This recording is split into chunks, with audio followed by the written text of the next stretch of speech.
and most of it's to be expected, honestly. I thought just kind of give you an overview. The first defense won soundly versus the first offense, and the second offense won soundly versus our second defense. Really, the first going back to Friday yesterday, really probably our worst practice probably since we've been here defensively. Offensively, went up and down the field, wasn't much resistance, did not play very well. So as happens in camp a lot, defense bounced back. They were ready to go today. The one defense, that is, bounced back today. Offense did not answer the bell. Offense lost soundly. And really, if you look at it, the sloppiness really attributed to penalties. A lot of those procedure penalties, which are mental errors. We really struggled to run the ball. We had multiple drops. And we just didn't throw it very well, and we didn't protect it very well, and didn't run it very well. And so you all are pretty intelligent, so y'all can figure that out. And then the second offense, I thought, did some nice things. Defensively. A lot of freshmen playing with that second unit, and we've got a ways to go there. Some positives. I'll give you some positives. I will say this, and I'm sure I'll kind of cut it off before I get asked about it. Josh Groden, he practiced today. We got him he has to be in helmets for the first 2 days due to the acclimatization. But he was out there today. He punted, and we welcome him to the team. He's a good addition. He's got talent, fits a need. Something we've been working on. That's kind of why I dodged the question earlier in the week. So excited about having him. Some positives, I'll start defensively. I thought Taj Alston had a really good day, and he had his worst day probably as a Mountaineer yesterday, so that was encouraging. He bounced back. He had 4 sacks. Darius Stills was really disruptive. I thought he won the battle versus Chase Barrett decisively today. Reuben Jones made some plays with the first and second unit, and then Tay Mayo had a pick and ran it back, and I like how he's competed the last couple of days. Offensively, I think the positive, Sam James continues to make plays down the field.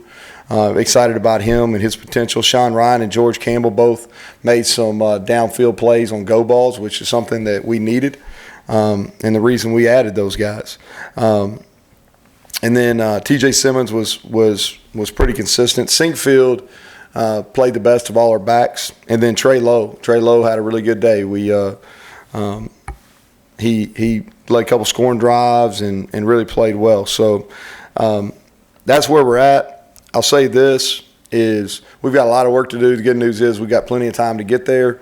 What this football team's got to correct, and I talked about it a little bit last time I was up with you all. What we've got to correct is our bad has got to be way better. Okay, if you look at really quality football teams, when they don't play very well, they're still good enough to be in games and have a chance to win. All right, right now with us, where we're at is our bad is really bad. All right, I mean it's really bad. And so now when we're good, we look like a quality football team, but we've got to make it where our bad is we're just still average. Okay. That's what we've got to get to, and we're not there yet because defensively we were bad yesterday, and it was a race up and down the sidelines today. Offense was really bad and struggled to move the ball in any phase. So not discouraged, disappointed in some guys' performance, but it's always good to get it on tape, correct it, and get back at it. So we'll do that tomorrow. So with that, I'll take questions. Neal, you've been first-year head coach, OC. Any correlation to disappointment, impressive at this point you can't compare to where you were in your other stops?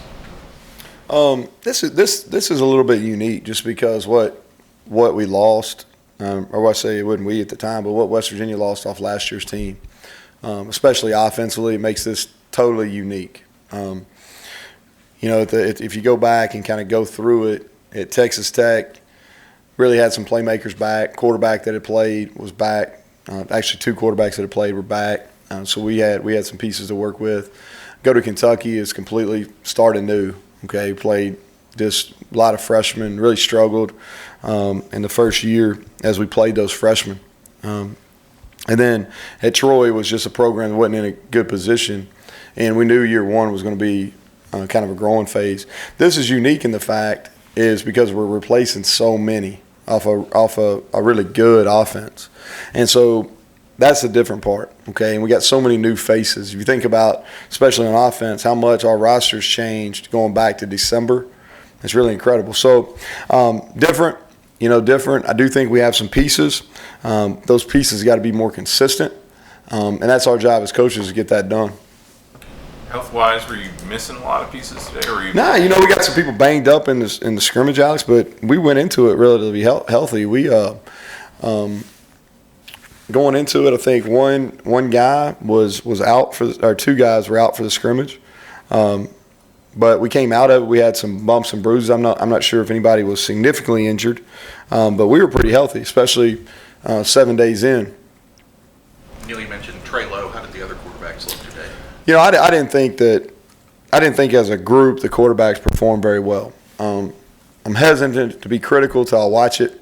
It's really a hard assessment until you watch the video, until you got a better angle, so you can see kind of what they're seeing. But not as productive as needed to be. Trey Lowe he did some good things.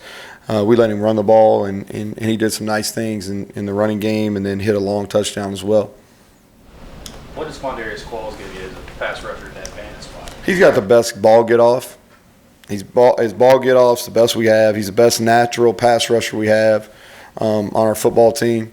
He's got some experience, so that's Keegan. I say that's probably his best attributes. I know you're not a person outside the building really, but do you think people outside here may be discounting the chance Trey has to make an impact this season?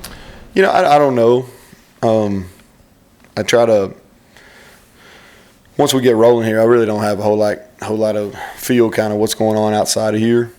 He does some nice things. I think he's got a chance to help us. He continues to get better. He's a redshirt freshman.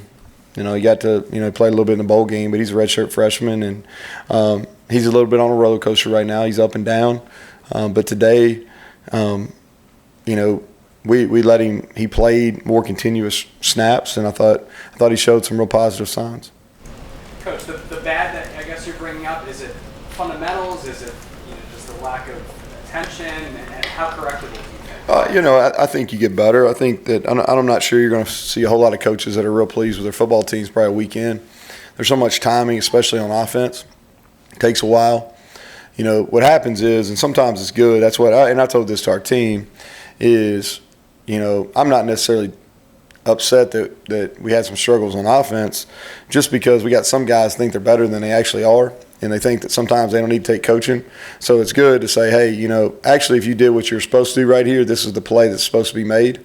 So, sometimes the video, because I tell them all the time, usually there's a video screen here, not this backdrop.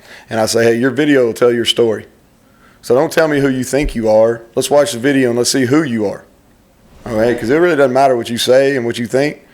It's what's on this video screen. And so on this video screen, some of these guys that think they're ballers, and that would be their term, okay, not mine, but in their term, so we turn it on, and all of a sudden they don't do exactly what they're supposed to do, so maybe we actually know what we're talking about sometimes. How did you hook up with the hunter from LSU? Just through connections, really. The couple of our coaches on staff have connections to the Pro Kick outfit in Australia, and I think Josh kind of, and we'll let him tell it at some point, but I think he was probably a little premature in giving it up, and had a year of eligibility, wanted to play. We definitely had a need, and some guys he had relationships with, so that's how it worked out. With the couple guys that made position switches this week, with Bonamico and Smith, kind of swapping, just thoughts on those guys? Yeah, I think that, and I'm the one that moved Bonamico, so I feel bad about it because we worked him there in the summer, worked him early in camp, but he's just a more natural player closer to the line of scrimmage at that spear spot. So he's going to be he'll have a better impact for us defensively at that spot. Tyke's a guy that's going to play. We're going to get him ready to play, and we like depth at that safety position. He's physical and he can run, and I just thought it was a good move for him to get back there where he can get a lot of reps. Your number one defense, what did the back end look like today? So, yeah, we rotated a bunch. We got Mahone, Norwood, and then Tyke got in there. Jake Long played a little bit with that bunch. And then at corner, we played Bailey, Washington, and we're playing Fortune and Mayo. All those guys are getting reps with the ones as well.